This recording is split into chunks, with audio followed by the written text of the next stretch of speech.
case is all about the honor and business, and actually it's about the ethical things as well, and how to provide a value for public to understand the professional architecture.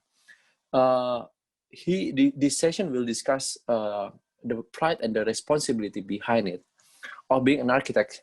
How does the role of writing and teaching shape the maturity of an architect in practice? So I think it's all about the spirit of being an architect. So I think this session is all about the closing of this year, 2020, and we will, I think all of us will hope for the brighter future in the 2021.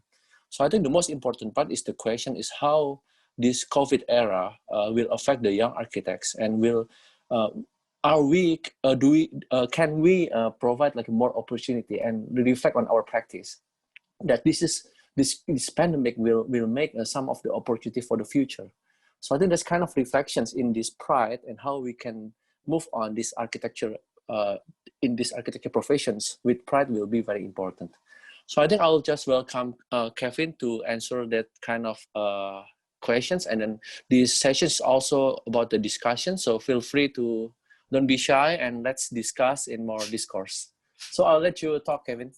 Yes. Thanks very much, Real Rich. Kirana, thank you for inviting me tonight. I want to start by saying I'll try to keep my presentation as short as possible to leave more time for discourse, yeah? And also that your theme, yeah, honor and business, this is a fantastic seminar because it speaks about very rarely discussed issues in architecture practice, which is basically about ethics, yeah? And I'd like to start by talking about, Real Rich, I'm sorry, I just realized that it would help if I started out with one slide, yeah? Yes, So if I project, so I'll screen share that. And I thought that I could start talking about pride in a very different way from what we are used to hearing it, yeah? Oh, to fantastic. help our definitions. So let me share my screen, and then you can, there are 5 projects here. I've kind of grouped them. The top left is Versailles in France. It's just about 1.5 hours outside of Paris. The one at the bottom left is the Makoko Floating School in Lagos, Nigeria, done by the architect Kunle Adeyemi. The top project in the middle is a bicycle blue lane project in Kuala Lumpur that was instigated by 2 private citizens. The one in the bottom center is the High Line project in New York, done by the architects Dillard Scofidio Renfro and the landscape architect field operations, James Corner. And the last project on the far right is a community garden farming project in Kuala Lumpur as well. Now, these projects are all very different scale. Some of them do not even involve architecture, but they all have the same thing in common. Yeah, I'd like to discuss this now. In the top left, the Versailles was the garden palace that was that was instigated by the French Sun King, King Louis XIV. And he did it in order to honor the French people. He did it for the pride of France. Well, it is 600 years since it was first built, and all the contractors have all died. The aristocrats have all passed away. Their relatives may still be around, and we're still wondering whose pride it was that this project served. It still serves the pride of France, perhaps. It earns close to 100 million euros every year by tourist arrival, visitor arrival fees. And the people of Versailles are allowed to use it. But the money that it earns only goes in the pockets of the richest, most influential people in France, the government and the rich people, privileged people who already own the tourist industry around which this operates, yeah? The pride of France. The project on the bottom left is the Makoko Floating School designed by Kunle Adeyemi. It was to answer a big problem in Makoko. You can see the floating village behind, that they ran out of space for the school, for the children, and so they needed new space. And the architect steps in with a wonderful iconic project that sticks up above, so it's, also looks iconic, in order to serve as the pride of Makoko, the pride of being able to serve education and to serve the underprivileged. Within 2 weeks of receiving the Venice Biennale Silver Bear by Alejandro Aravena, the school collapsed because It was built so iconically, it didn't study the context of Makoko well enough to know that the village isn't floating.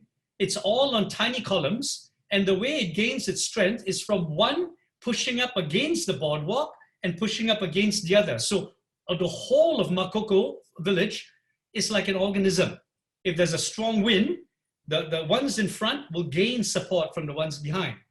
The floating school was a standalone, floating like a boat turned upside down, which is the most unstable shape, and shaped like a sail of a boat. So the whole thing collapsed. Luckily, 1 week before it collapsed, the headmaster realized something was wrong because the deck was leaning over too much. He evacuated the school and no student died.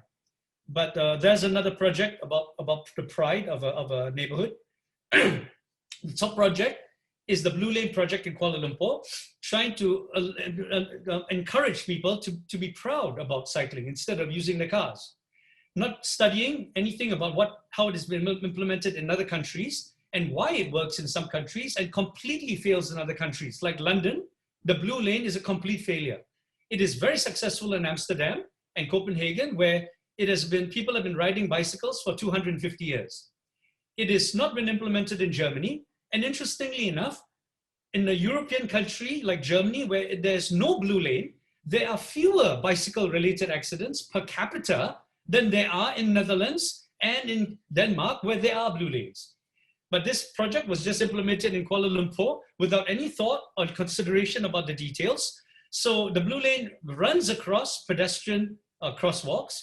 It runs up onto sidewalks whenever there's not enough space on the road. And it will use the handicapped access lane if there's not enough place on the sidewalk. And you can already see how little space there is for cars. The blue lane for bicycles has robbed the existing users of our roads of whatever little road they already have. And this is the craziest thing about this blue lane. I am a cyclist. I cycle as well as drive. Ever since the blue lane was implemented and painted, it is even more dangerous to ride the road now because the motor cars hate anyone using the blue lane because of what is taken from them. I was safer when there was no blue lane. I would cycle anywhere on the road, and whenever I need to go somewhere, I wave my hand. The motorists are so polite because you are small on a bicycle. They will let you go without even horning. The only 2 times I was ever horned in Kuala Lumpur was because I was very, very rude, and it's totally my fault. Yes, and this blue lane has done the most horrible things in Kuala Lumpur in order to instill pride in people to ride their bicycles and the pride of being able to Facebook and Instagram all of this wonderful blue paint. Furthermore, the blue paint is not appropriate in our country because it is very slippery in the humidity of Asia. This was not researched either. They just potong and tampal an idea from another country into Malaysia. Now, the 4th project, the High Line in New York, still winning awards. It did not collapse like the Makoko Floating School. It still continues to win global awards everywhere in the world. Now, what it has done, actually, it's not really it's like a boardwalk with shrubberies and some trees on either side. It has raised property prices on either side of the Chelsea district in New York by close to 800% in some areas. So all the community is supposed to be the pride of Chelsea neighborhood. And this whole neighborhood, more than 75% of them have left Chelsea because they cannot afford to live there anymore. The project for the community has completely gotten rid of the community. And the only people that can afford to live there are the richest people in New York who don't actually live there. They just buy and they rent it out because they don't want to live next to a tourist attraction that brings in 3,600 visitors every day. It's so noisy, it's become a nightmare, yeah? And just to give you an idea, a petrol station lot around this area sold before the project was done for 1.2 to 2 million US dollars. After the project was completed, the stakeholder who was part of the investor of the project sold that property for 100 million US dollars. So this project was not about the community. It was not for the pride of Chelsea. It was for the pride of the stakeholders who would make out a lot of money and business from this project coming to be. And the worst thing about this project is before this was built, the existing High Line was already a diverse ecosystem. It was already a park. If you'd like to see the photographs, I can show you some photographs. There was already trees, bushes, beautiful flowers growing among the railway tracks that the community was already using because they knew where to access it over a barbed wire and over lock fences. They went up there for barbecues, for shortcuts, and to smoke ganja, yeah?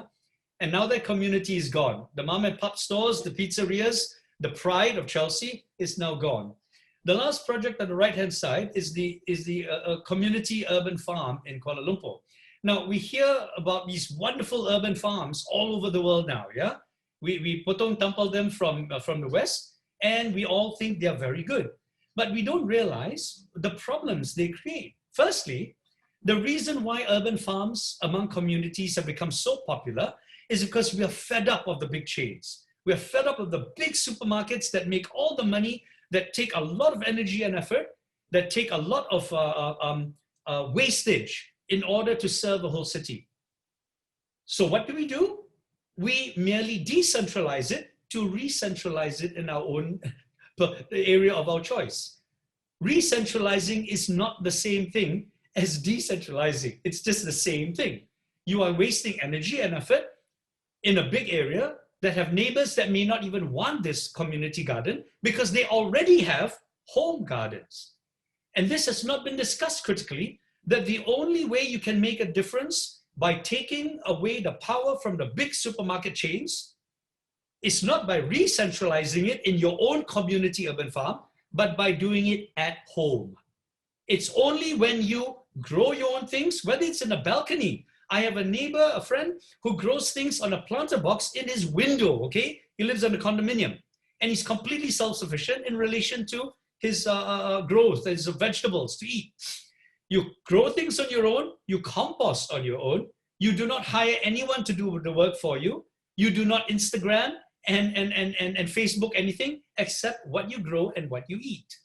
You just grow enough for you to eat. So these three projects, each one about a different aspect of pride, about a different aspect of something we all can Facebook and Instagram to be proud about, but each one completely failing in relation to its community. The urban garden here was not done by the neighbors who live on either side.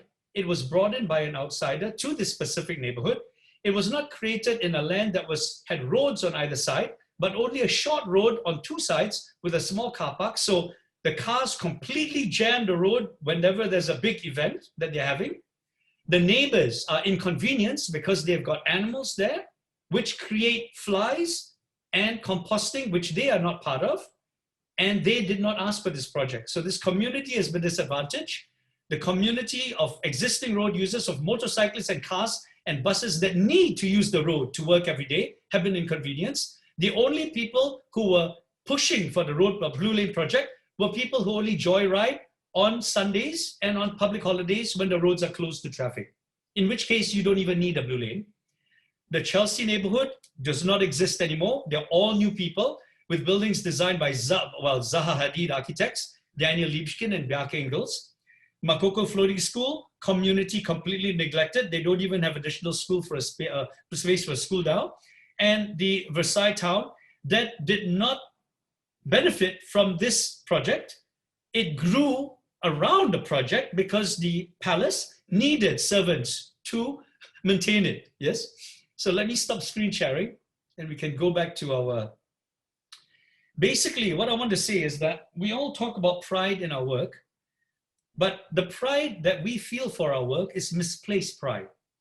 We should really be talking about the pride and being able to speak to the pride of the actual community. What does that mean? It means to stop thinking about our reputations and start to focus on our responsibilities. Now, this is a very interesting thing because at this point in time, all those projects you saw began before the COVID, before the lockdown. With the lockdown now, it can become even worse. It can become even better. Now, why will it become worse? It becomes worse because even before the lockdown, even before movement control orders, architects, interior designers, landscape architects, They didn't even care about visiting the context to understand the context. They did not care about the community. They just used the word community. Like it is feel good and it's fuzzy love, yes? They didn't care to understand the specificity of the context. Now, with the movement control orders, how many of us are actually going to visit the context to actually understand it even better? So this can be disastrous, yeah? It can be very, very frightening. But on the other hand, it can be very positive. Let me tell you why. There isn't anything right now which has got a global position on Google Maps that you cannot visit from your armchair on your computer. This is what is so amazing about it. And if you study a context well from the air, you can understand what is commercial, you can understand what is industrial, you can understand what is educational, what is dense residential, what is low rise, very low density residential. Only if you start exercising your abilities to observe, which we are not trained to do because school does not teach us about responsibility. It teaches us about reputation. And this is wrong. But if you can let go of reputation, of your pride for a while, to understand the existing pride of every specific context that you are visitor to, you can study your context and your site before you do any design very, very thoroughly. It is a wonderful opportunity. Now, Real Rich also asked me to talk a bit about the COVID and what has happened now and how a lot of you who are young might have trouble finding work. This is a very big problem, okay? And I'd like to answer this in two ways. Firstly, when I started my work, Malaysia was in the middle of a very bad recession. I didn't care. I told whoever I interviewed with, I didn't need to make a lot of money. They can pay me half of what I'm worth or even less. I don't care. As long as I have enough to feed myself, I don't even need enough to save. I just need enough to live from day to day and I'll be happy. And it was an amazing time for me. Not making money, but learning about what it is I did not know. Okay, and I will talk about this at the end when we have some questions and answers. The next thing I want to say is about the virus itself. COVID-19 is the most dangerous virus that the world has ever known in the history of medicine. Now, why do I say this? It has not killed many people. In the big scheme of things, it is actually incredibly undangerous. It is a very safe virus. If you look at Ebola, Ebola killed 99.5% of the people it infected within one day. You can call that dangerous, but it's not dangerous at all because Ebola showed its face very quickly. Within hours, you would demonstrate the symptoms and you could be isolated. Within one day, you either survived or you died.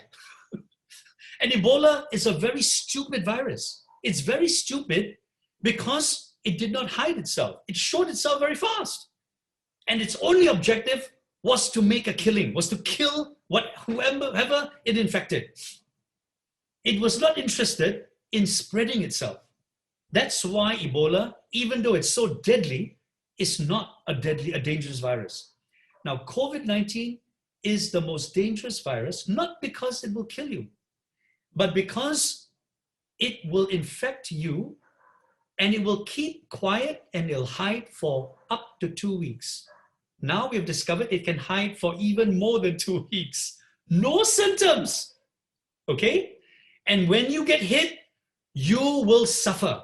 If your health is not good, you can die. So you must go to hospital. The moment you go to hospital and they put you on a respirator, you are actually very safe. Very few people, I'm sorry, I'm a bit emotional because, I was affected a bit from Johara. But aside from specific people, it does not kill so many people. But when many people are infected, which is what the aim of COVID is, many people have to go to hospital in order to survive. And it overloads the hospital system. And not only the people suffering from COVID might die, the entire hospital system shuts down. People who need the respirators don't have access to it, they will die. People with completely unrelated diseases with other infections, with other ailments, they will die too. This is why COVID-19 is so deadly, because it affects everything in healthcare. This is not the only thing. The most important thing about COVID is it infects each and every single human being in a different way. Ebola treats all the human beings the same. It doesn't give a shit about you as a context. It will kill you regardless of whether you're black, white, purple, or brown, okay? It'll kill you if you're a pregnant woman. It'll kill you if you're a child. It'll kill you if you're a 65-year-old man. It'll kill you if you're the healthiest athlete on earth. COVID-19 will not kill you. It will infect you in a completely different way. Some of you will not even know you're infected. And in the 1 month you are completely contagious, you will infect 1,500 other people. Some people, it will infect so badly within 2 days, you might die in the 3rd day. Others, it will keep quiet for 2 weeks. And then it would really hit you hard, and then you die after 1 week.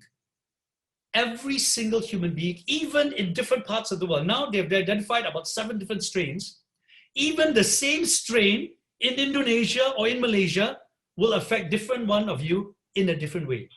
Because each human being is a specific and a different context. And the virus will respond in a different way to you in order to spread and multiply.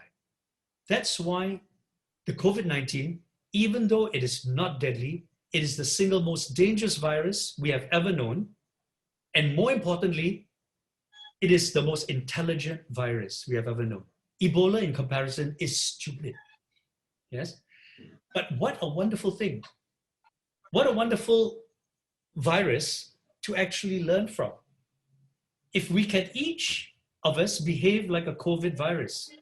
So each context we infect in a powerful way, not to kill, not to make a killing with our reputation, not to make a killing with our marketing, not to make a killing with our fame, not to serve ourselves and our pride, but to spread something which may be good. Of course, a virus is not good because it has got very bad byproducts, yeah? But if our architecture can start behaving intelligently, to look at context in a powerful way, you have got a wonderful example there to go.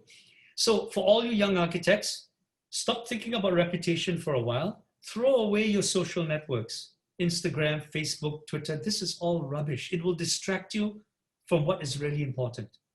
It'll distract you from understanding very intimately what community means. They are the people living around your site. And this is even more important now because everyone wants to do social projects. Yeah, this is a big trend. Gone are the big expensive houses, whatever, yeah? Understand your community, understand your context. Each context is so specific, you respond in a different way. Don't behave stupidly like Ebola. Think intelligently like COVID. And if you have enough to survive, the whole idea of pride in yourself changes to be replaced with passion. Because in the end, ethics in the profession of architecture involves honor and involves business. If you have pride, it will kill both. But if you have passion, it can fuel both. Yeah? And the last thing I want to talk about before we start discussion, I'm sorry for taking so long, is the idea of what you do when you first leave school. You know, you finish your thesis project, you're so excited. There's a big fire burning inside you, yeah? This fire, you want to see the fire. So you want to do work which will keep the fire burning. You cannot do this because you do not have enough wood. You do not have enough fuel to keep the fire burning. You keep the fire burning, it will die and it will completely be extinguished. All you have is smoke. And the trouble is, many young architects want to see that fire after they graduate because they're so excited. Your passion wants to keep that fire burning. The important thing to know is you have to let the fire die down a bit. Make it die until all you have is the charcoal, burn wood, but inside that wood, there's still a small glowing ember. You fan a little bit, the fire berbuka lagi. You leave it, but you don't have to fan a lot. It will burn, but slowly. But every time you're tired, you want to get just fan sikit. there'll be a fire. So you don't need to take a lot of energy to make that fire, the ember still burn. It can burn by itself. In the meantime, you have to study about fuel, about wood, about paper, about cotton wool, about the smallest tinder. Yes, because without knowing fuel, you do not know how to make a fire. The first 10 years of my work after I graduated, that is all that I was doing. I wasn't interested in helping society. I didn't know what it meant to do a good project. All I knew is that I didn't know anything about how to make a fire. And your project is like a fire. You cannot make a project if you do not know what a project is all about. It's about fuel. So I spent 10 years, firstly, collecting fuel. Now, some fuel cannot burn if you put a match inside. It can't, it's too big. Some fuel, just a small spark from 2 flints of rock, you can start a small fire, but with the tinder, it can only burn for 5 seconds. And then it will go up. Before the 5 seconds, you need to put something else so that the fire can last for 5 minutes. And then you put a bigger piece of wood. Making a fire is not easy.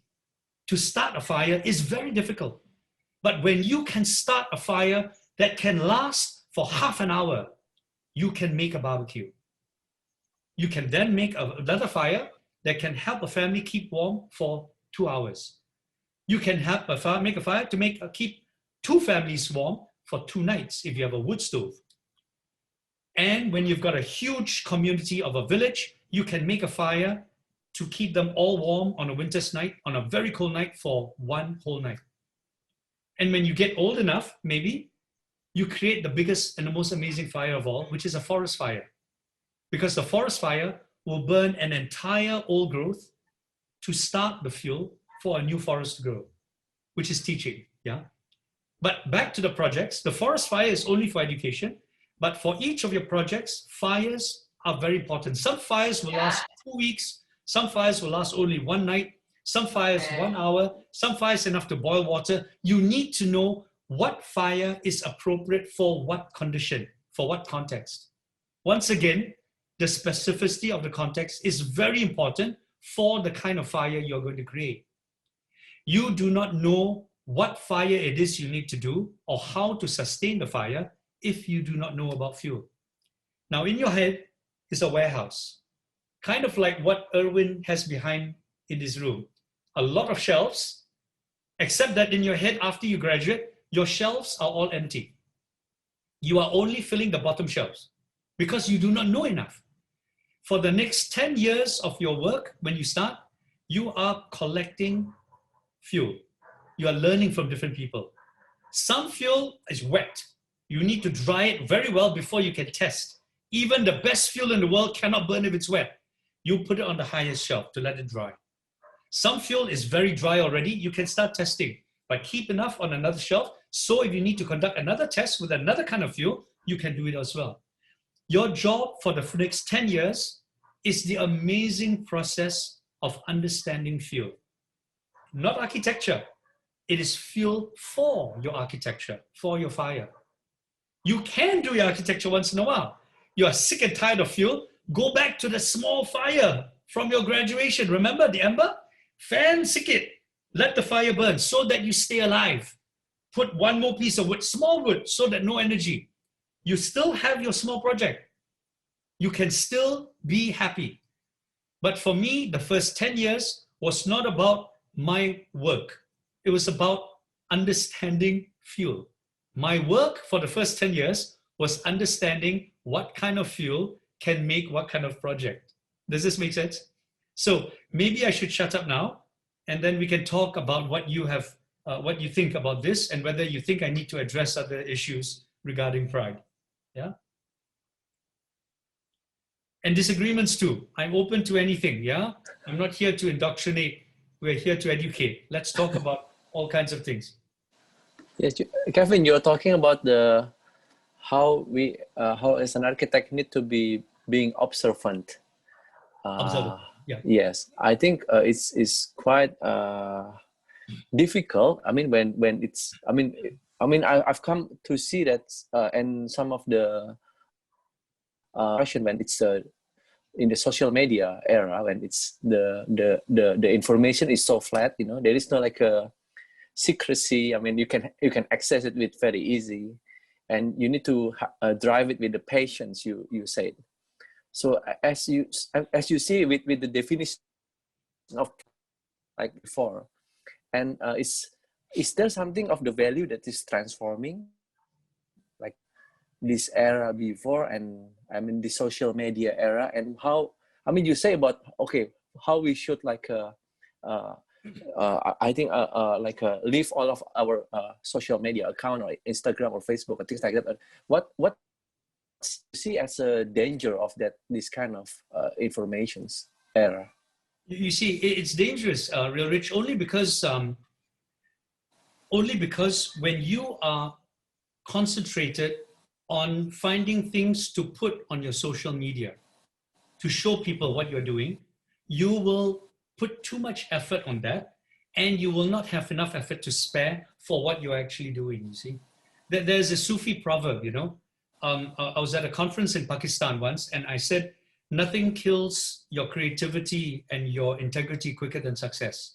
And I met a professor of Sufi studies at this conference, and later we were having lunch, and she told me, you know, there's a Sufi proverb which says exactly the same thing. She said that it goes, if you want to destroy a man, praise him.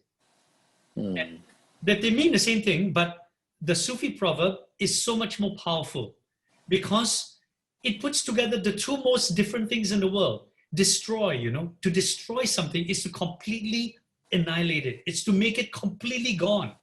And praise. Can you think of anything more gracious, more wonderful to give to someone than to praise them? But praise will destroy the most humble person, you see. And this is exactly what social media does. Because it takes so much of your energy. I am not hardly spend any time on any of these. I only spend a bit of time on Facebook to post essays, not the single line rubbish. I put essays because I know essays will only be read by people who want to read. Most people will not bother to read. And I'm only interested in reaching people who want to read, you see. And the trouble is, even when I post an essay, it affects me. It takes me 1 day to recover, maybe half a day to recover. I cannot imagine how much worse it is for normal people who post all the time. And when you post all the time, you constantly look back to see who has commented. You look back to see who has liked it. Go back to see who has hated it. Your energy is all wasted on this rubbish. It is the worst. No, honestly, you laugh, but Facebook, I call it face puke, actually. Face puke is the most dangerous drug the world has ever known. If you want to talk about COVID-19 to your body, Facebook is the same thing to your mind. It will not kill you quickly. It will kill you slowly and bit by bit till one day you look at yourself and you go, what the hell have I become? How can it do this? It does this because it is focused not on content, not on critical thinking, not on education. It is focused on small things we call sound bites. One photograph, one sentence. Like, follow. It reduces you to one like an animal, you know, macam anjing. Ada anjing besar, you ikut dia. And Facebook is so stupid, and we are also so stupid, that it calls you a name. If you follow someone, dia namain awak follower. And when you are a follower lah. Follower of what? Oh, seorang lah, icon lah. For what? Why are you a follower? This is the problem. We do not know whether we can lead or not until we choose not to follow. But Facebook makes you follow. It makes you want to worship someone else. It makes you want to iconize someone. And when you iconize someone, you limit your own growth. This is the scariest thing about these social networks. And now, never mind making it so accessible. Even when I don't want to look at it, something happens on my email, you know? You need to cut the ties. I'm seeing the same project again and again and again from Malaysia, from Singapore, from Indonesia, until July, you know, I want to vomit, you know, like face puke. It's crazy. And this is what we do. One of our project becomes a bit popular. we still want to post and repost and repost and repost and to talk about multiple things about it. How many viewpoints can you have about a house? You know, it's so crazy. And we spend so much time on this. We do not have any more energy. All our nervous energy is burned up by this face puke. We don't have enough energy to do the real work. This is why social media is very dangerous. Yeah, I cannot tell you how dangerous it is. Be careful. You do not notice it day to day, but it will eat a little bit at you, more, until one day you do not know what you have done anymore, except follow and like. Yeah. Kevin, I want to have your comments before we go to the discussion. You know, when we see the phrase like monkey see, monkey do, and it's the problem of the ecosystem. Yes. And then, I mean, some people said that we have our awareness to select and to know when the ecosystem is doing so wrong. Yes. And there are some of the things that people say, okay, you can have like a account and things like that. And how, if you have things to say about these ecosystems, okay, and looking at your practice in your daily routine, okay, as you see the young architects, I mean, people who just fresh graduate, you see like this kind of the pride coming from the for social media exposures. So if you see something like that, how, I mean, people say that we cannot escape from the ecosystem, right? Or we're gonna be very lonely. So I'm very lonely. I mean, I found a friend now. I found a friend, but I think it's this, if it's become the norm, you know. Okay. I mean, it's getting scared. Yeah? No. Do you have any comments about this? Yes, I do. Firstly, loneliness is all relative. Yeah. When you've got 5,000 friends on Facebook, if you cut it to 500 friends, suddenly you're very lonely. This is bullshit. If you have just 2 very close friends, you are not lonely. So don't tell me you're lonely because you leave social networks. Social networks is like a disease. It's like the whole world there, yeah? That's not about feeling accompanied.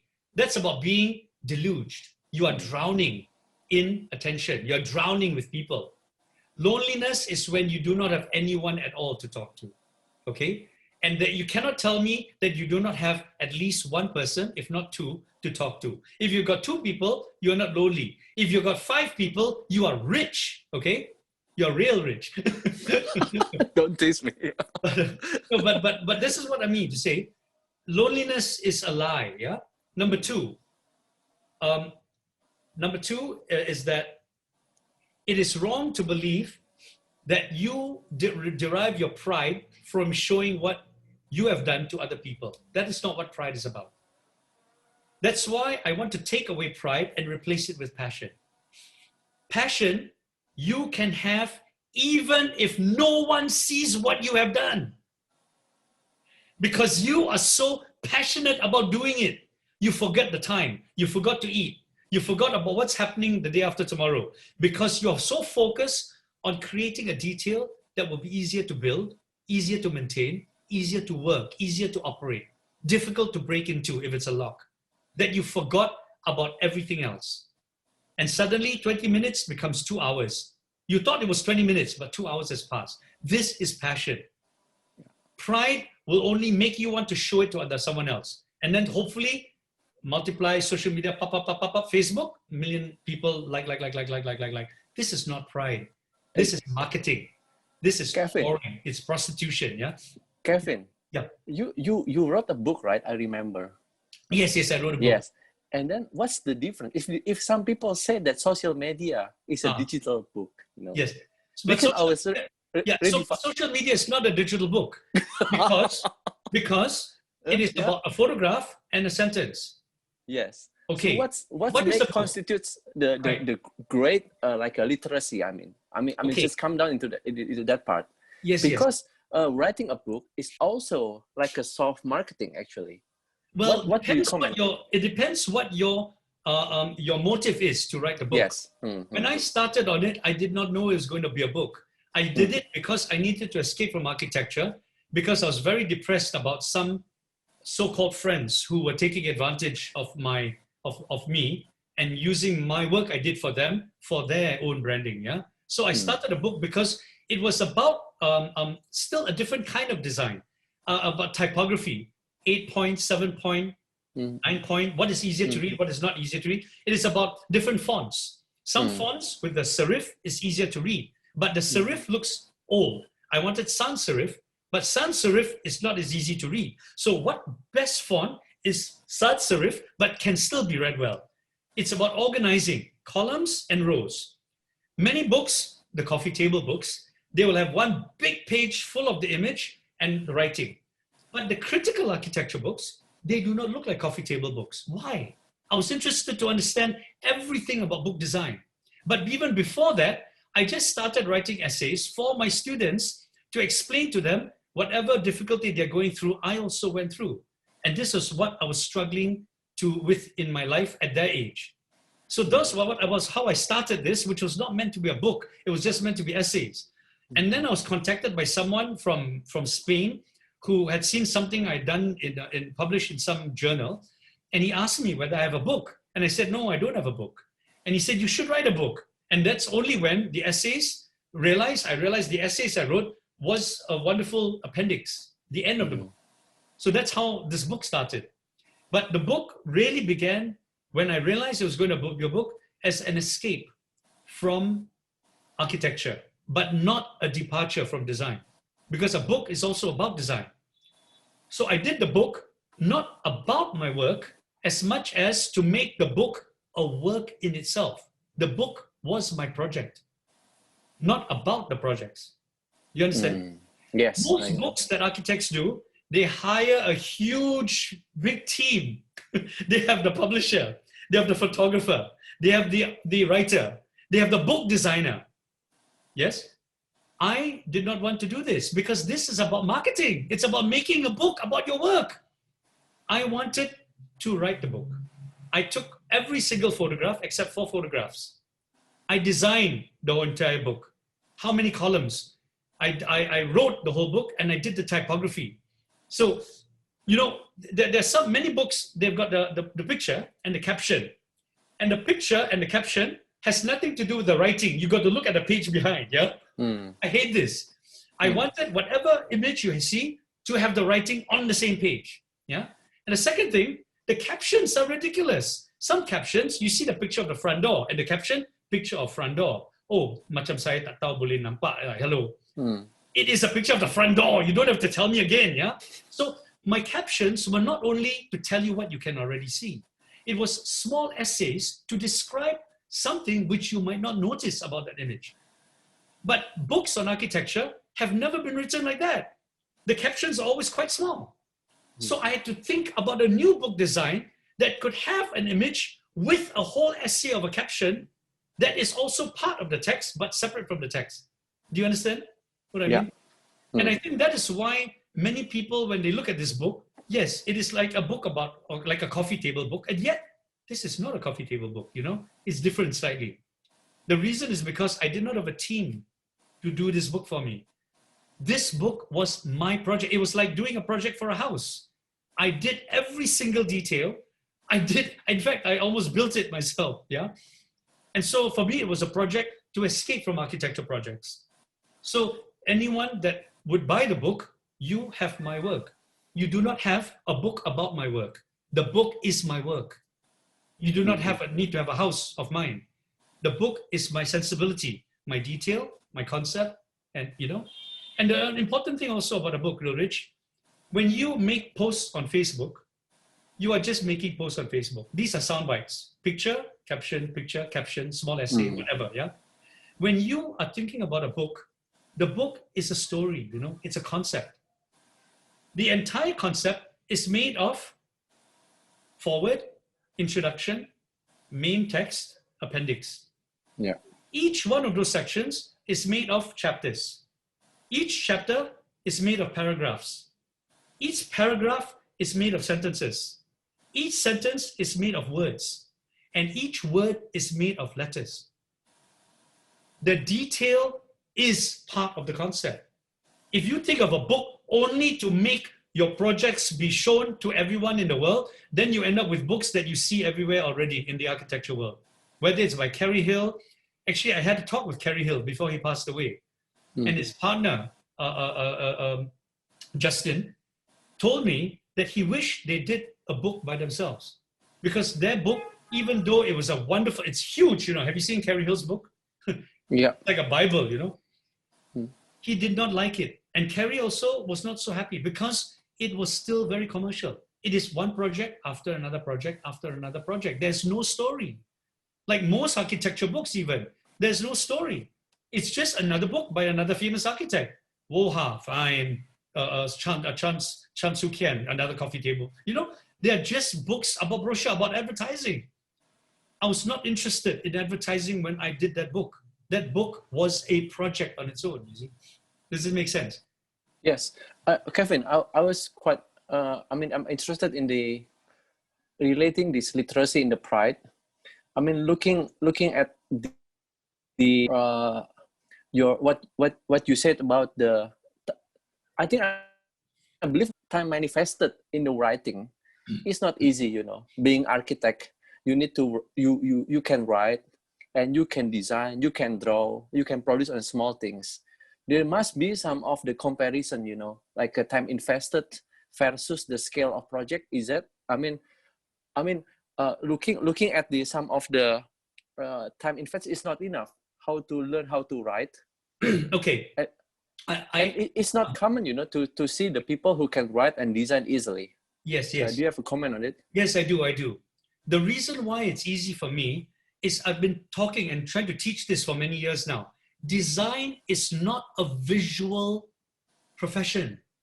Design begins with language, with words. If you do not begin with words, you cannot design like a true designer. We believe, since we're in school, that design is about form, about shape, about things we can see. It is not. Design begins with language, whether it's Bahasa Indonesia or English or French or Icelandic. It is about a language. It is intangible, you see. Without my language, I do not know how to design. I always begins with words. It's almost like a pre-verbal language in a way. If I do not have a driving concept of critical content, which I can enunciate in words or talk about in words or write about, I do not know how to start design. You see, Rich? So to say that it is very difficult to find people who can design and also write is in a way a wrong statement. What I mean to say is that you cannot design unless you know how to write. But writing is completely neglected in architectural education. Yes, I do not care agree. because we do not think it's important. This is the biggest problem, the biggest indoctrinated piece of issue that has been done throughout the entire world for more than 100 years, that architecture is a language of form. It is not. It is about language, about writing. So what is happening in the world is what we have been educating our students. What we've been educated by is about form, which is about styling, not design. Architecture is about two things, form and content. Form is about the things we can see. Content is about things we cannot see. Architecture is about both of these things. We've only been taught one, form, which is about styling. Content is about design. So this is a big thing. This is the biggest problem, Real Rich. Even in Western societies, even in the developed countries, they do not know this. Yes, I was quite aware in the design methodology. You know, looking at the literacy as a part of the design methodology is quite a humbling experience. It's very powerful, and we will create such a memorable expressions, and we can reflect back on our mind more accurately. You know, Real Rich, it is the reason why Mamo, yeah, you know Mamo? Yes, Mamo? Adi Purnomo. Yeah, Adi Purnomo. It is the reason why the best project he has ever designed was his memorial for the tsunami, Banda Aceh. It was not built, which is a tragedy. But the reason why that project of his is his best project is because he began with language. I talked with him about it. And the language, not of complicated things, simple things. If this is a tsunami memorial, and if there is a tsunami, can it also be used to save lives? This is what he started with. Language. It is not about a form. It's not about a shape. It's no drawing. It's just, can it be used to save lives as well? This is how he started, okay? It is an amazing project. I mean, it may be unbuilt, but of all the projects I've ever seen in Indonesia, I think that project is one of the best projects I've ever seen. Maybe even in the region, yeah. And Thank you. Also Studio Cahaya. No, Studio Labo. Studio Labo, yeah. Yeah, Daddy and Nelly, yeah. Their office in Bandung, built project. It is one of the best projects I've been to in Indonesia, because they were thinking about the language of Pecacucha. How do we design an environment where the community of architects can come and join us in celebration? So the first two most important things about the site is the dua pokok itu. The 2 trees you can hang the screen to projects to talk about work, to talk about issues. And the building is not in the middle. The building is only on the side. One side house, the other side office. This is fantastic. Their office is the beginning of an open space. This is a brilliant project, no? Yeah, it is very hard to find a project, but it begins again with language. But this is the interesting thing. I wonder if they are here today, Daddy and Nelly, but because when I see the other projects, it's almost like done by a different office. The other projects are not very good because I study them, they're all about form. A lot of potong tampal, but their office is amazing. But we don't talk about this, you see, because takut atau apalah, you know, it's not good to offend suddenly. So, but anyway, you know, I'm not shy because I think I've spoken with them before about this, so I'm not. I think it's okay. Yeah. Yes, I think in this session we're trying to release all of our pride and talk about discourse. No one is perfect. Yeah. No one is perfect. We all and can we're make colleagues, mistakes, though. and it's okay. Kevin, Yes. I mean, between architects and young people and old people, we are sharing our memories. I mean, that's the most important part. Okay, Kevin, yes. I will let some of the discussant, talk in this forum. Okay, I can read them on the chat. Yes. The first one is Brahmana, yeah? Yes, from Brahmana. Thank you for your speech with energy. This is really widening. I have a question about how do you think about the project to renovate the kampong into a flat? Where very often such projects are rejected by the people who are going to be relocated. But some people say it's a slum settlement solution.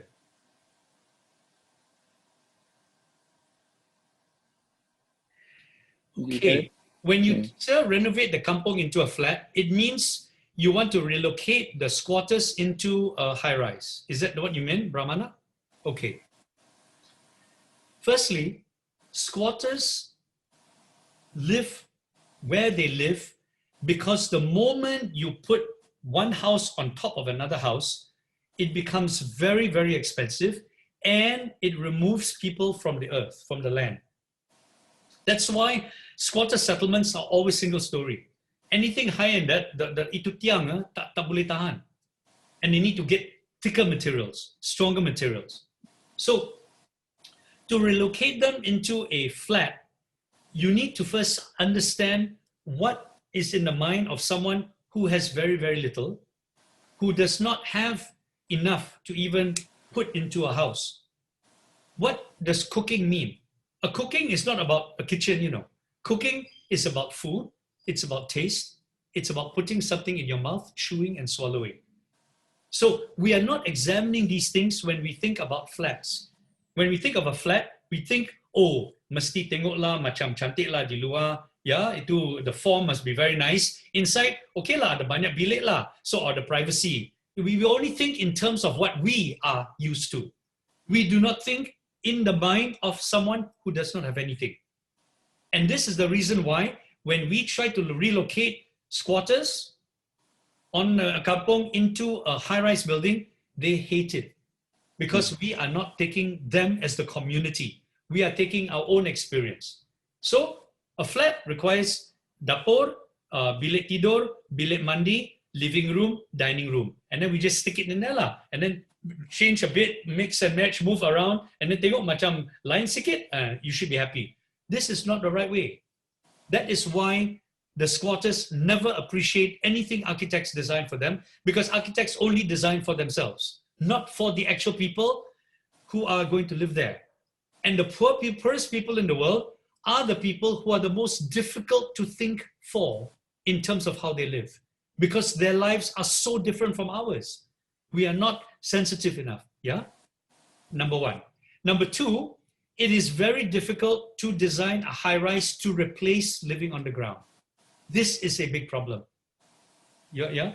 So in order to compensate, you really need to understand everything about the ground level. What is it that makes people, even I do not like to live in a high-rise, yeah?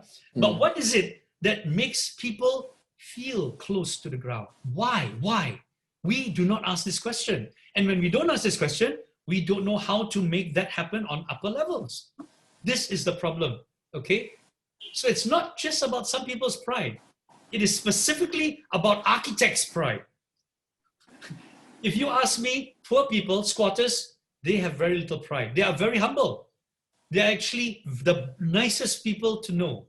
They are wonderful people. So don't blame their pride. It is our problem, yeah? Okay, next question. Okay. From Sakina Putri. Sakina, yeah. My humble understanding, conclude the most important thing, measure good design is about knowing and understanding the context from multiple perspectives. Very good, Sakina, that's great. Holistic perspective. How does it mean the reward system in design is so wrong? Oh, okay. The reward system in design is the same as the reward design in any field. The only famous people are rewarded, or people who are able to do something that looks different. It's like a Miss World competition. Tengoklah mata slightly lain, rambut panjang sikit lagi, tetek cantik, kaki panjang. Okay, she wins first prize. And then the question what will you do? What do you care most about the planet if you win? Oh, I care about the poor and suffering people. Hello, everyone also cares about the poor and suffering people, okay? So this is not about how well they can think, it's about how they look. Unfortunately, buildings are exactly the same. Our reward system is when we can design something or style something that looks like something no one has seen before. And then you are rewarded from it.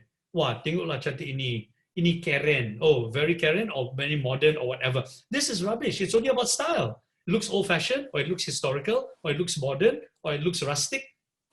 Ini semua style. Yeah? So we only can begin to understand how multiple perspectives work when we stop thinking about viral viewpoint, which is about only one thing, about one opinion, and about how something looks. And you are right. The only way we can change the reward system is by changing the perspective. We can talk a bit more about perspective. You know, I think what Sakina is talking about is the famous glass example, yeah? This is your viewpoint. This is my viewpoint, okay? You're looking at your viewpoint. Who is right and who is wrong? Are you right and I'm wrong? Soalan bodoh, yeah. Who cares? This is another viewpoint. Is this viewpoint more important or is this viewpoint more important? Ini bodoh, yeah. You can only understand what a cawan, apa ini cawan, when you look at every single viewpoint. And only after you look at every single viewpoint, you must ask the question, what is the relationship of this viewpoint to this viewpoint? Apakah relationship this viewpoint to this viewpoint? What is the relationship of this viewpoint to this viewpoint? Yeah? Only when you understand relationships, what Sakina said, multiple relationships, can you understand what the issue is. Unfortunately, architects, not only architects, politicians, most people, only nampak satu viewpoint. And inilah betul, inilah salah. This is very stupid, yeah? Okay. I hope I answered your question, Sakina. If it's wrong from Sakina also, then how and where to learn about a good design? Since everyone has their own good standard and every community has their own unique context, which contradict. Okay, that's exactly the point, Sakina. It's because that good design is something we do not really know yet because we only know what good styling is. When you talk about styling, everything is good. Everything can be liked by everyone because we all agree that woman looks very beautiful. But what her character is, we do not know unless we know her well. But when you can really talk about design, not styling, when you talk about design, because design is about the study of multiple relationships to understand a context, only then can you begin to understand what a good standard is. Because each one is entitled to their good standard only when they are using their opinion. One viewpoint, satu saja. So this is your standard, this is my standard. Dua juga salah, betul. But if the standard is multiple relationships, standard cawan, tidaklah viewpoint, cawan. When your standard is the truth, then we have better grounds for agreement. We can all then agree, ya inilah cawan. Berat, ini lebih tebal, bagus untuk teh, panas. Untuk air dingin, maybe ada lain yang lebih bagus. So we can agree, we can talk about in relation to the cawan, not in relation to the viewpoint. You see? So from that viewpoint, from that balanced understanding, we now know that every single context is different. Every single different context has its own standard. And we can only understand that standard when we study every context like a cawan. Multiple viewpoints, not from just one. Yeah, I hope that answers your next question. Margarita, I agree with some points on social media, but I want to discuss about praise being labeled as something negative. We do know that we all need a decent amount of validation to actually have the strength to carry on life and the strength to dream, and people give praise to each other is giving other the strength to carry on. Okay, I have something else for you, Margareta. Have you watched American Idol? Is there Indonesian Idol? Yes, there is. Yes, yeah. It's quite popular now. Yes. Yeah. You know, the thing about American Idol is it's run by a man called Simon Cowell. Yeah, he is very vicious. He rarely gives praise. Yeah. Now the trouble is, a lot of the contestants of the auditions, from the time they were 4 years old, the whole family was praising them. You sing like an angel. 7 years old, the aunties and uncles, oh, your voice is so beautiful. 11 years old in school, everyone said they're fantastic. And when they finally come for an audition at American Idol, for the first time in their lives at 18 years old, Simon Cowell says they sound like shit. You see, the trouble is, Margarita, praise does not give you a true understanding of reality. Praise is like an opinion, a viewpoint. And when you accept praise, you are really usually, because human beings are generally alike, they will usually just give their opinion, especially parents. They do not want to hurt their child's feelings. They will say nice things, especially your best friends. They do not want to lose you as a friend. They will always try to say something positive. That positivity will give you a completely unbalanced understanding of who you are. It will only show you this. It will not show you this. It will not show you this. It will not show you this, and everything that helps you understand the person that you really are. So if you want to do bad work, only look for praise. But if you really want to do really good work, you search for criticism. Because criticism is the only thing that's going to make you go, oh my God, not good enough. I want to understand why. I want to improve. When someone gives you praise, Margarita, you will not want to improve. Bagus, dia cakap bagus. Cukup, it's okay. But the best work in the world happens not because someone else has given the critique only, but when we become so self-critical that we can look at one thing we've done and we can say, oh, ini tak bagus. Oh, ini juga, sikit ini tak bagus juga. Ini juga tak bagus. Kenapa? Sebab bila saya guna ini, saya mesti letak di sini atau you know what I mean. It's about getting to the detail, the concept, coming back to the detail. It's only when you can self-criticize that you know how to improve and change. That's why we always talk about being in a group of people. Oh, another viewpoint, another view. No, it's not about another viewpoint, but it's about understanding another viewpoint so that you can make a new relationship to decide whether it is a good viewpoint or a bad viewpoint. Now imagine how amazing you would be if you do not need that anymore, because you're so used by yourself, you can already look here, you can look here, you can look here all by yourself, and you can already make the relationships. And because you can make the relationships, you can already say, saya punya kerja tak cukup bagus. Ini boleh membaiki lebih bagus. This is the difference between commercial work and critical work. You heard about critical architects, yeah? And then commercial architects.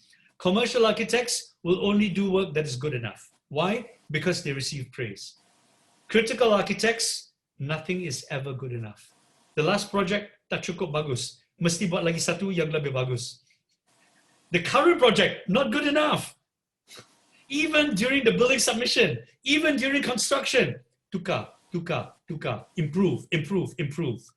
Yeah? So this is my answer. I hope I have helped you understand. And the encouragement you get is entirely from your own passion. When you have succeeded in doing something better, because you can restudy it from the different relationships and go, sekarang ini yang saya buat lebih bagus. That is where your passion, and that's how your energy is derived, you see?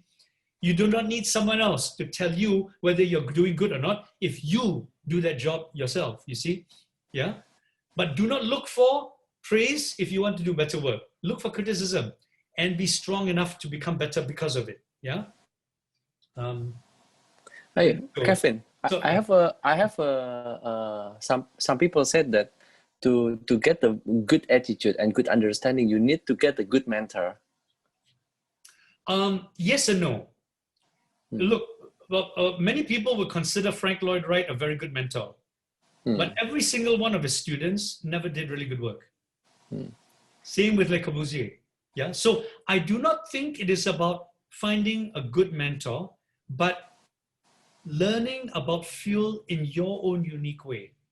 Understanding your warehouse, all the different shelves. Where have you cataloged your fuel?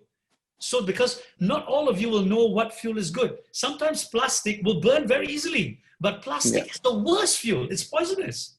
You try burning it, you're not sure, you store it on a shelf. Later you can come back to understand and experiment again, you see?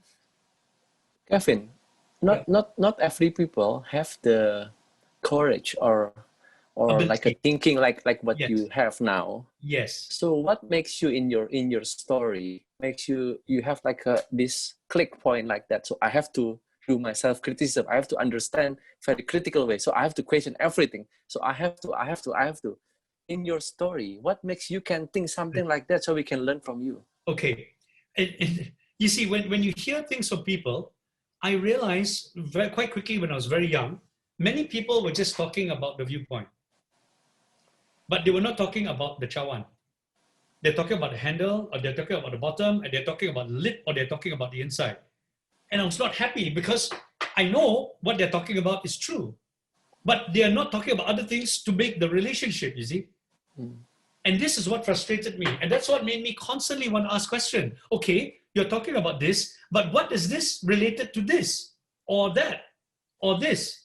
What is the relationship, you see? So the important thing for me was trying to understand relationships, not the thing, not the opinion, not the viewpoint, not the object, but the space in between. Even us right now, if you are all not here, I am meaningless.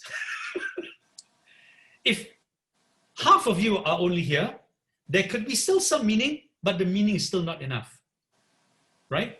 If I do not have a mouth, it doesn't matter even if you don't have ears. If you don't have any ears, my mouth means nothing. So the only thing that is important is the virtual space between us. If we are meeting in a group, if we're actually at a lecture right now, it is the space between me and each and every single one of you. It's still the relationship, you see? So everything in life is governed by these relationships, about space, not about the object. So this is what drove me to ask more and more questions, because every time someone who is a mentor was talking to me, I realized they're only talking about object, opinion, viewpoint, and not about space, about the relationship. Does that make sense? Yes, that makes sense. So that made me want to ask more questions, to keep on understanding. And that is what I think critical thinking is all about. To understand that in life, there are two things, form and content. Form is about the object, about opinions, about viewpoints. Content is about relationships. In architecture, we of course need both. In life, we need both. It's yin yang, yeah? Yin and yang. Without one, without black, you cannot understand white. Without the object, you cannot have relationships. But a lot of time, because the object is so important, we forget the relationship. And it was always important for me, always never to forget the relationship. So I was always fighting and fighting, because understanding relationships are very difficult. That's why there's so many divorces. That's why we break up with people. That's why it's very hard to maintain managing an office, yeah? Relationships, what's important, that's what drives me. Does this make sense? Answer your question? Yes, makes sense, Kevin. Let's go for another questions. Rinto, life is about balance. If pride is opposite of passion in your context, can we as a designer balance them? It's very interesting to talk about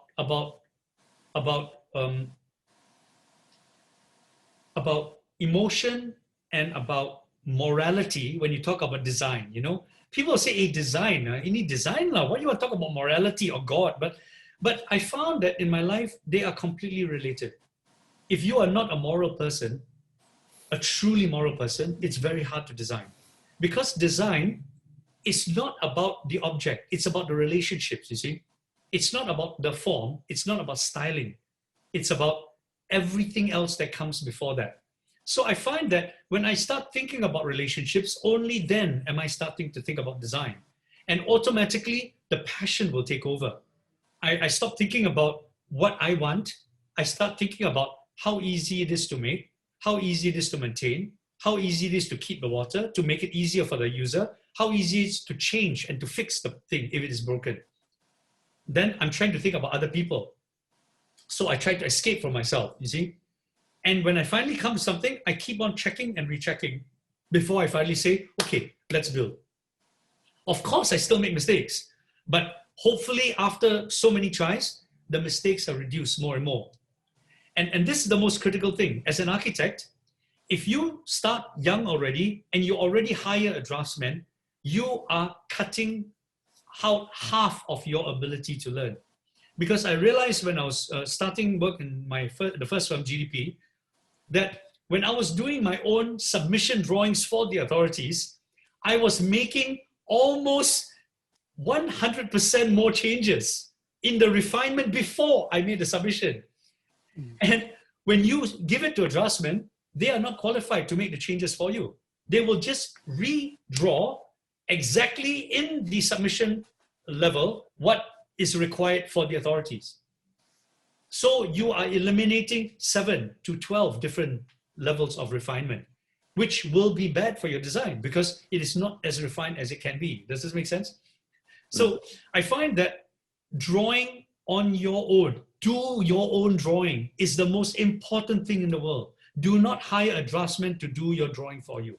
Do it all yourself, even the most boring drawings. And when you do the most boring drawings, they will become completely exciting. They are not boring at all because you're looking at another level and at another level, another level, and you are changing it even as you're drawing it. It will take you more time. But during the lockdown, the COVID, you have all the time in the world. You have no more excuse to say, oh, saya ada banyak project, tak boleh buat ni. Yeah. So, this is a very exciting time because it will help us focus, yeah, on this. I hope I answered your question. So the balance will come only when you understand that most of the time we're only doing styling, only about form. Cantik atau tak cantik. We're not talking about bagus atau tak bagus in terms of the actual community and relationships. That is a different thing. Only when we start thinking of those two can we find a balance between pride and passion. Kevin, I have one thing. Do you accept a student in your studio? I mean, internship. I don't, because I'm hardly in my office. In fact, I don't even have an office anymore. My office is anytime I spend my next 1 hour, Sometimes it's in my toilet. Sometimes it's in an app Port Lounge, if I was last year. Now it is, if I'm cycling from one place to another place, I'm thinking, and then when I get to that place, I'll draw it quickly. Sometimes it's in a restaurant when I'm having my lunch. So it's very difficult, real Rich. If I had many people working in my office, it's different. Then maybe the others can help, but they will not help in the same way because, you know, it's very difficult. So I try to teach and lecture as much as I can because this is the best way of helping people, you know. And any strange random person who sends me an email or text, I always try to answer, to reply. From Didi, if a layperson can't depend on architects to design houses for them, as they lack empathy to understand how we, the owner's house, want to live, then where do we go from here? Wow, this is a tough one. Okay, first of all, a project is not about the owner, it's not about the client, and it's not about the architect. It is about many, many things. It is about the owner, the architect, the contractor, the owner's wife or husband, the children, the neighbors, the road in front, okay? It is about so many things, you cannot reduce it to just one thing. If it is about the client or the architect, the project will be wrong.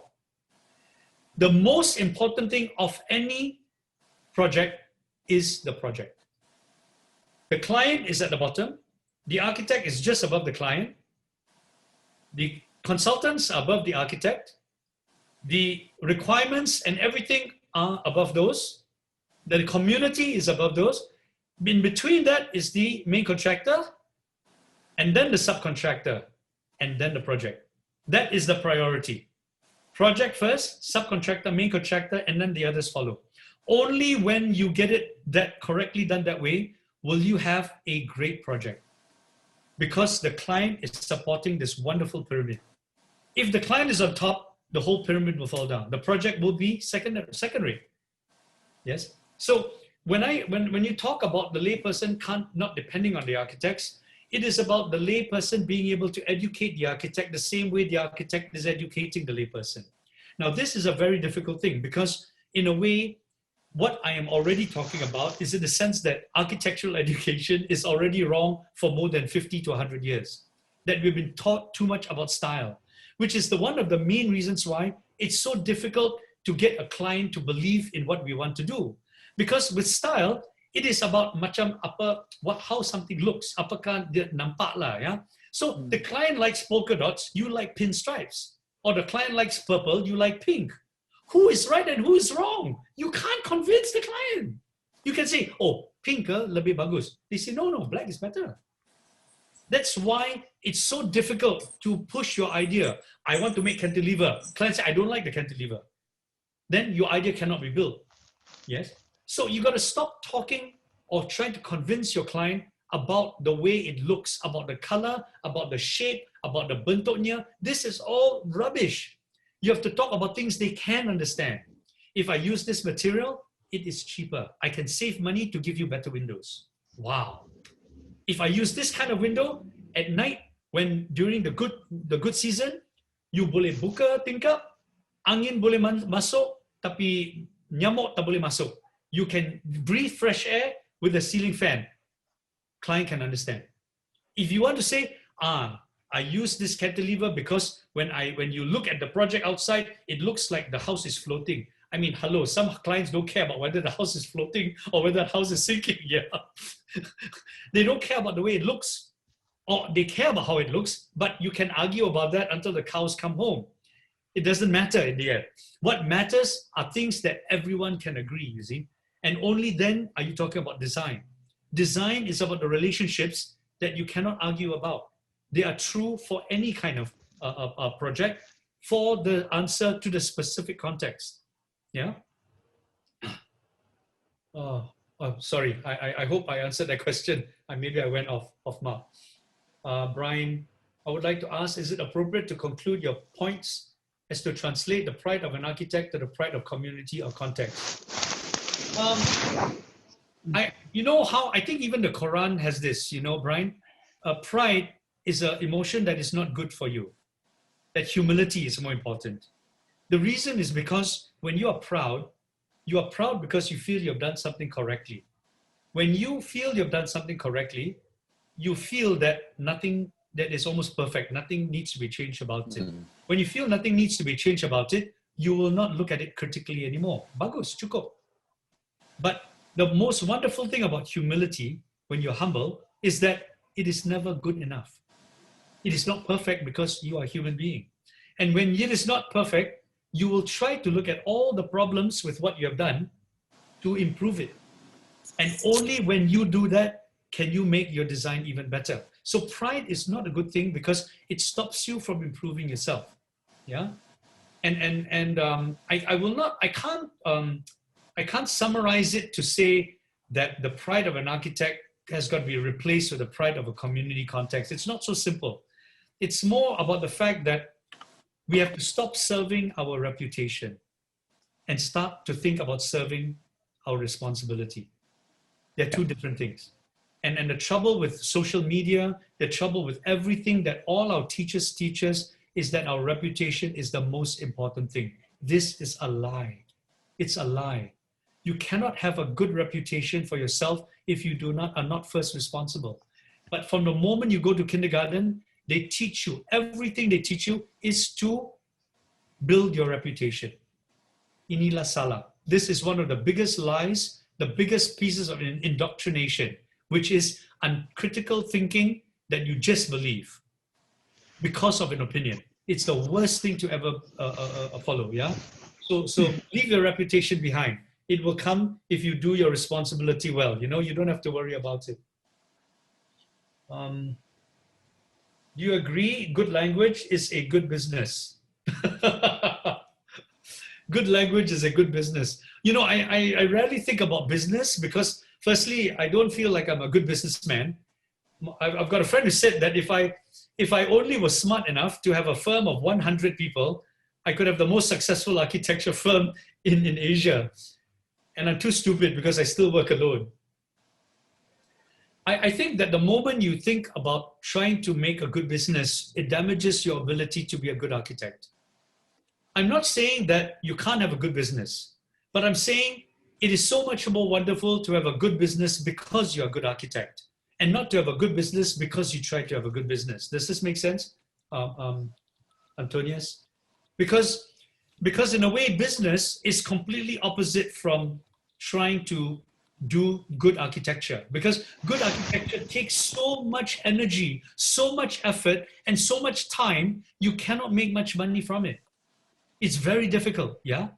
But when you have enough experience, look, I'm 56 years old now, yeah? So I've many years, but in the beginning, I was making very little money. I didn't get my first raise, meaning additional money from my first payment, for 3.5 years. I made the same salary for 3.5 years. I didn't even ask for more money because I was so fascinated with trying to learn, to understand this field, you know? So I think they are very different things. But when you get experienced enough, when you get older, you learn to use your time more efficiently. You learn how to manage your own time. And that's the other thing also about management, you know, which I talk about later. The most important thing about about managing your business, your practice, is not about other people. It is about your own self. If you can manage yourself, you have done already 90% of your managing your practice, you know? Because it's only when you manage your time well that you are able to put your energy to what is the most important in order for your business to become successful without you even thinking about it. Yeah?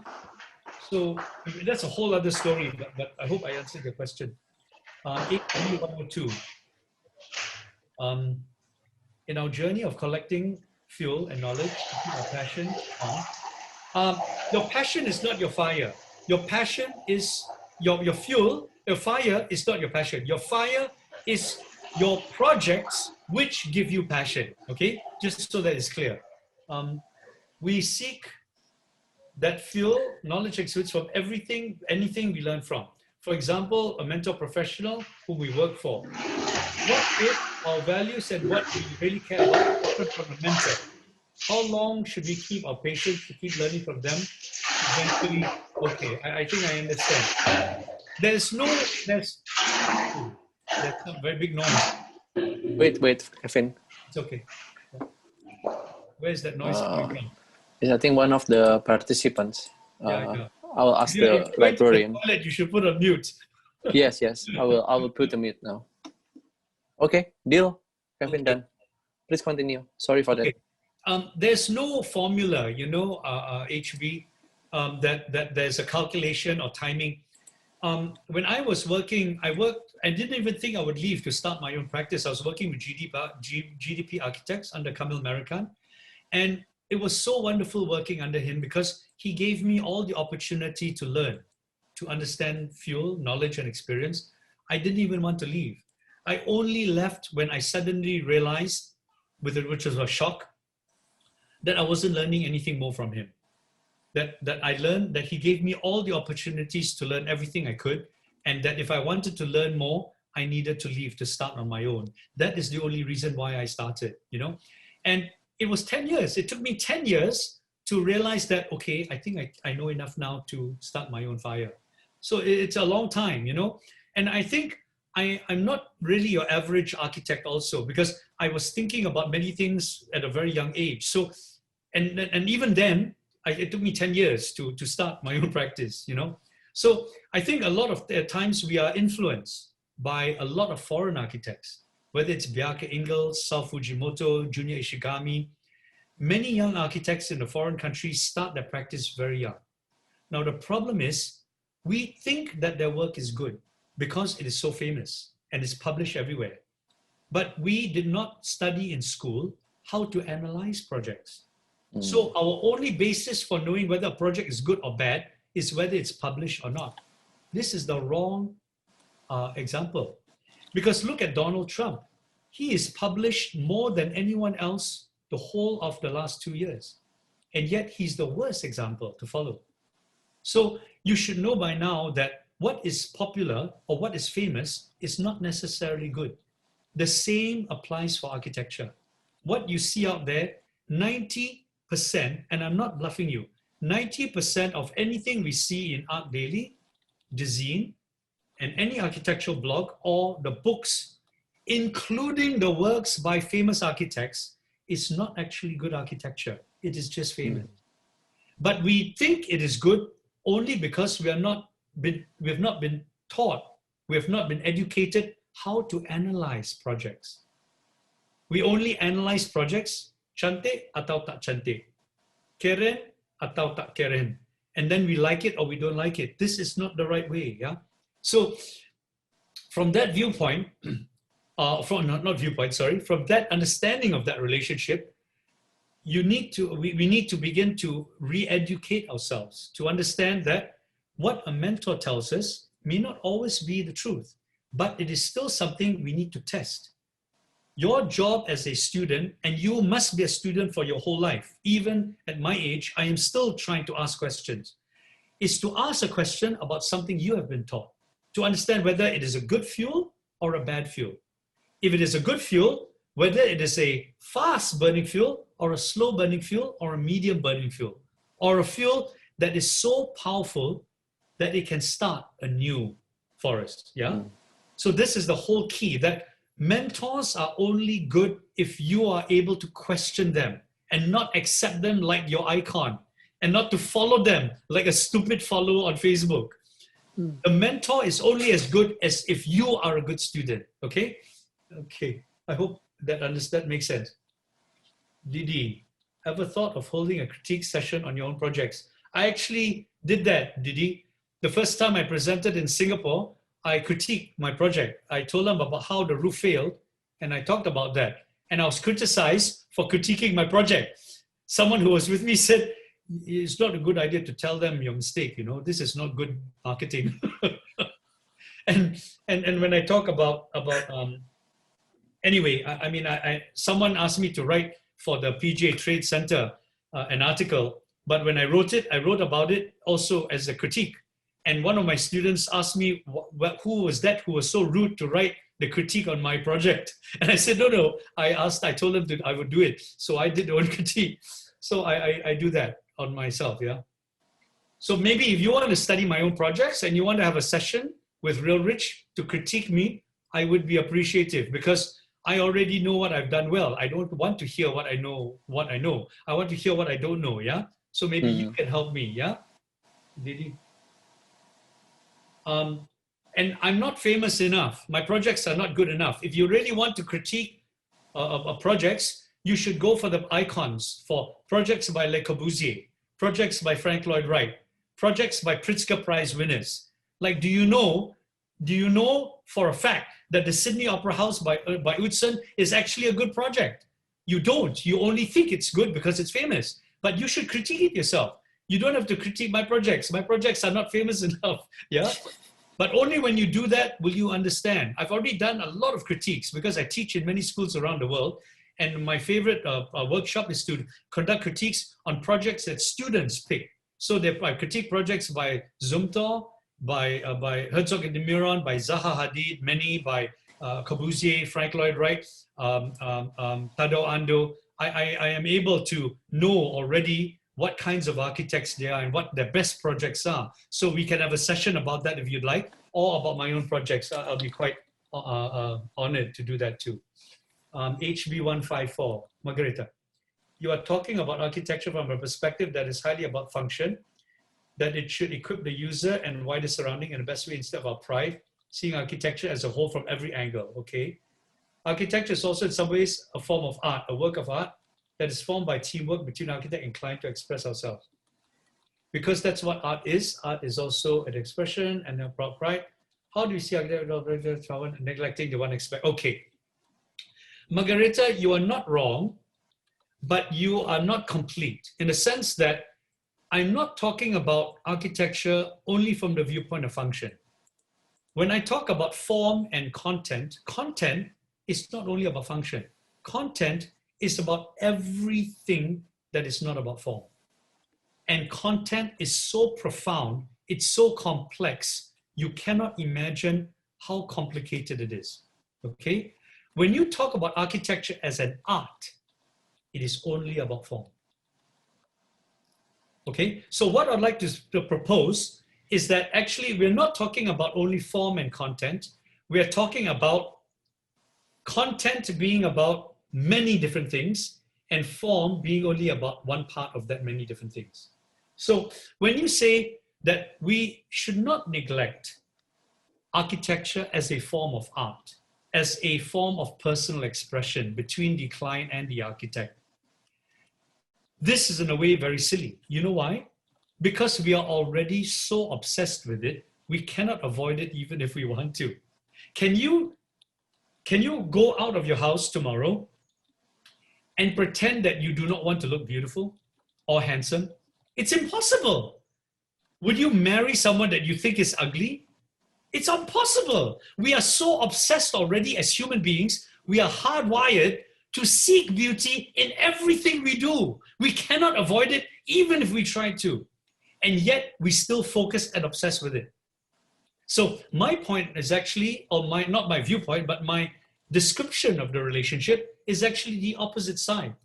That we are so obsessed with form already, we cannot avoid trying to produce art, and yet we still try to include it. This is unnecessary. You will do it even if you try not to do it.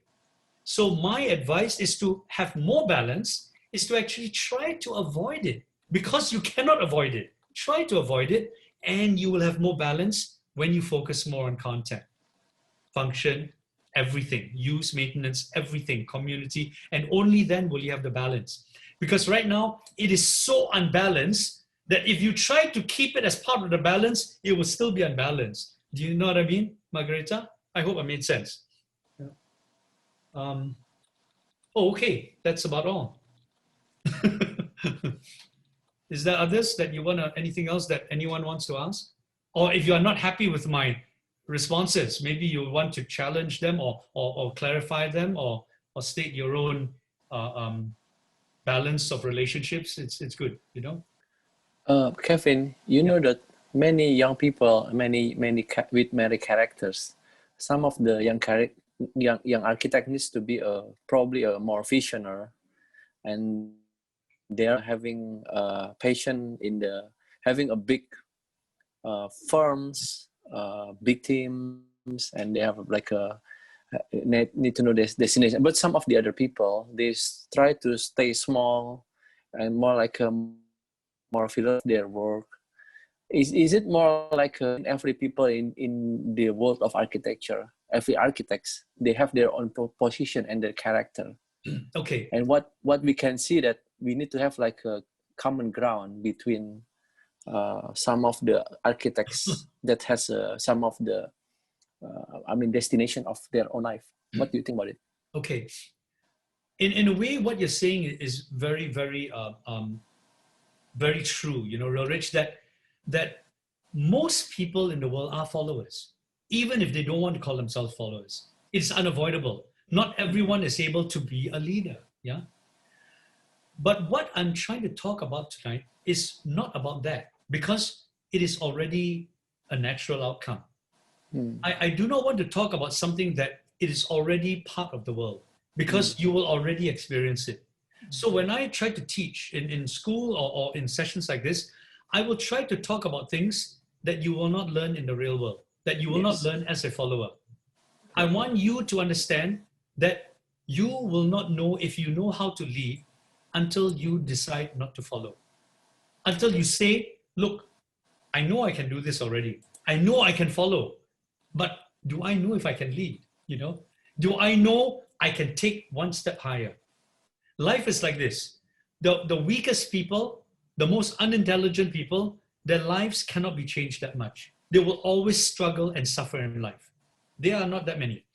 The most intelligent people will always succeed even if you put life against them. Even if you put the most worst hardship, they may not be super successful, they'll still be very successful. They are still small, you don't need to worry about them. But everyone else in the middle, this is what education is about. Everyone else in the middle, you may not be able to make them superheroes, but the objective is not to become a superhero. We have too many people trying to be superheroes already. The only thing is to decide whether you do not need to follow. When you choose that you do not want to follow, it doesn't mean you become a superhero. It does not even mean you will become a leader. It will only mean you will become your own leader, because you are not following someone else. You are following and leading your own footsteps. And that is all that you need to do in life. Because it is only when you follow your own footsteps, when you lead yourself, that you can become possibly a leader. You do not decide to become a leader. You become a leader only because people will begin to look up to what you're doing, to try to understand what you're doing in your way. And they will become bad followers if they follow your footsteps. They will only be good followers if they try to understand what you are doing in your own way and they try not to follow it. Does that make sense? So yes, my objective is to just to raise you to a bigger awareness of what is possible. Not to make you a superhero, because that will destroy you. Being a superhero is stupid. It's like the bicycle blue lane. You put on a costume, it's supposed to protect you. It does not. Riding a bicycle without the blue lane means you take your life into your own hands every time you get onto two wheels on the road. You are constantly searching around. Is the car coming too close? Behind, in front. You are very alert. You are very observant about your constantly changing specific context. And that is what makes you a good cyclist, not a bicycle blue lane. That makes you stupid. It makes you believe the car will take care of you. And that's why it has failed in Malaysia. Cyclists who use the blue lane only cycle on it in big groups, expensive bicycles and fancy colorful clothing. And they're looking at everything except the cars and the conditions around them. They're following the leader, because always there's a big group, they are following someone in front. They're looking at buildings, sightseeing, urban exploration. They don't care about actually what is the most important. So doing architecture, running your work, doing your work is like riding a bicycle in the middle of a city alone. You're not following anyone, because if you follow someone, you might not see the car that's going to hit you. Yeah. Great, thank you, Kevin. No, you're so Kevin, welcome. Yeah.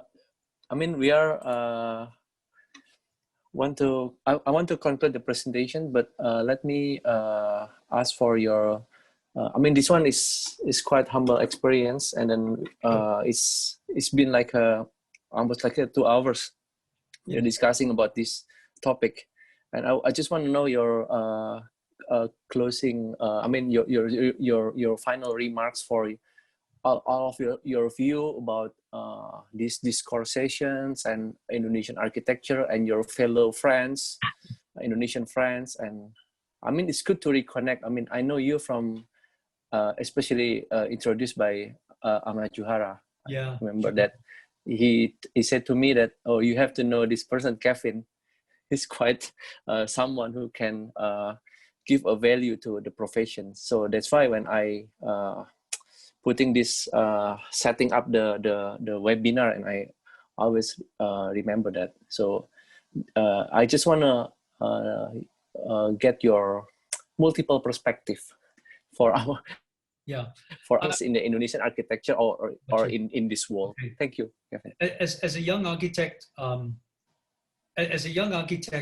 don't be afraid to take your time. You know, this is the big problem. When you're young, you have a lot of passion, but you're also impatient. You want it, and you want it quickly. You want it now. You know, the most important thing is to understand that it takes many, many years to become good at what you do.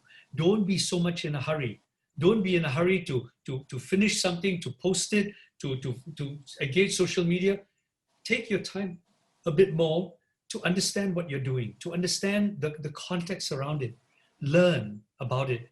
Because only when you have that humility will you be able to bring something better to it. Will you be able to raise it to another level? Yeah. Don't be afraid to start your own firm. Don't be too quick and passionate to start your own firm quickly. I never knew I would start my own practice. I only knew I would start my own practice the day I started it, which was 10 years after working.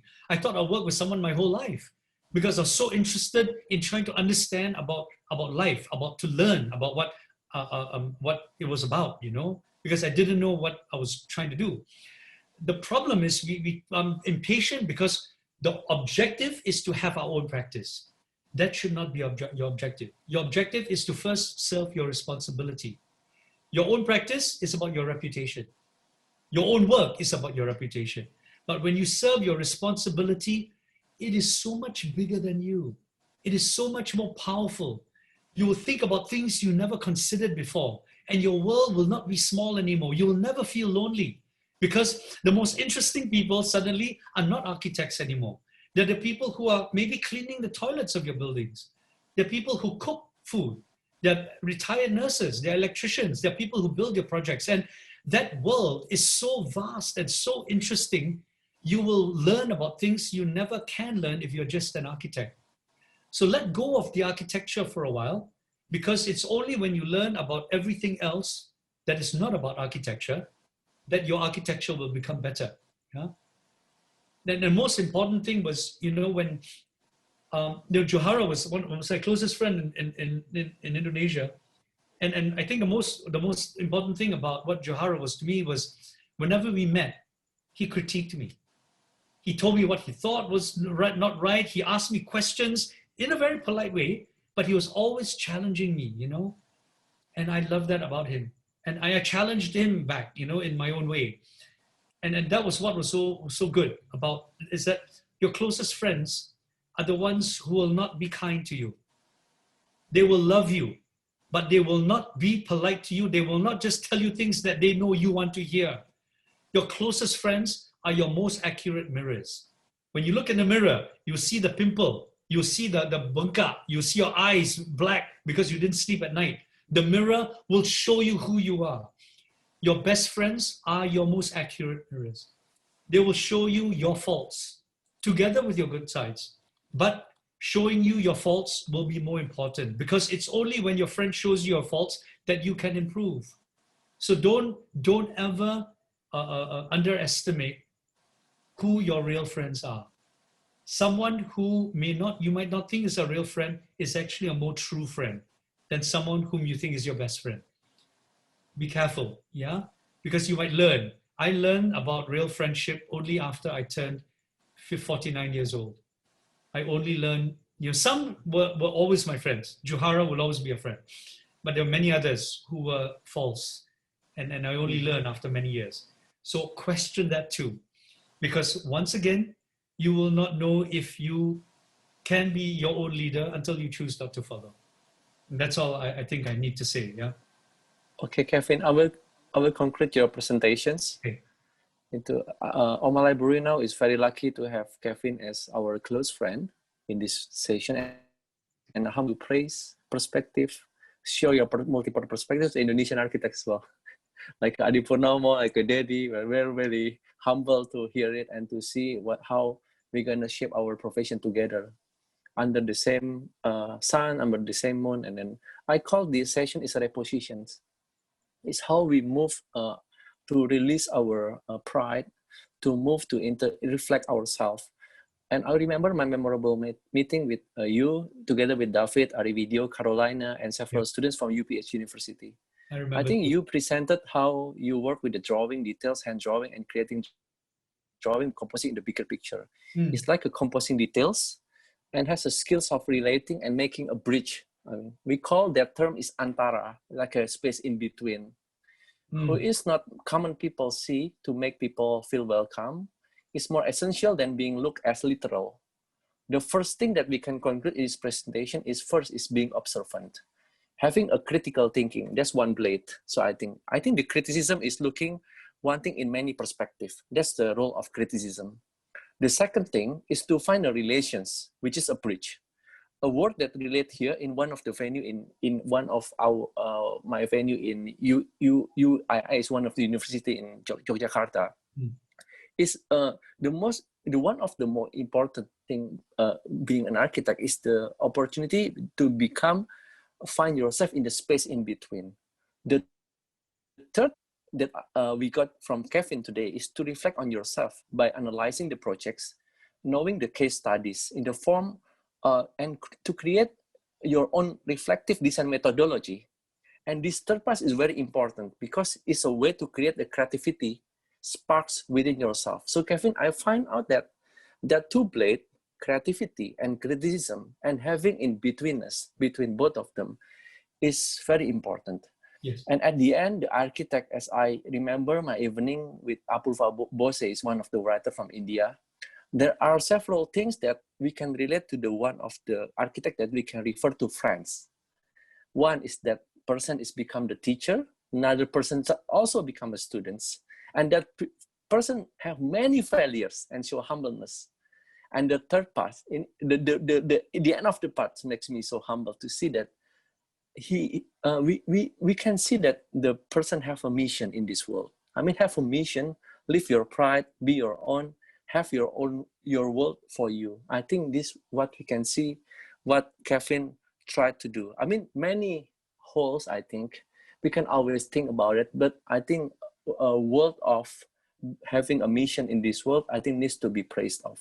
So I think, Kevin, thank you for being our friend in Oma Library and meeting so many people here. Hopefully we can bring a discourse to the future people is going to be in the architecture discipline.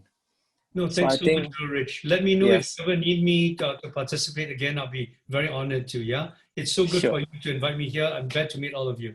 Thanks so much, Rich. Yes, and then there's going to be a testimonial as a give and take. So, and then we will release it in our website.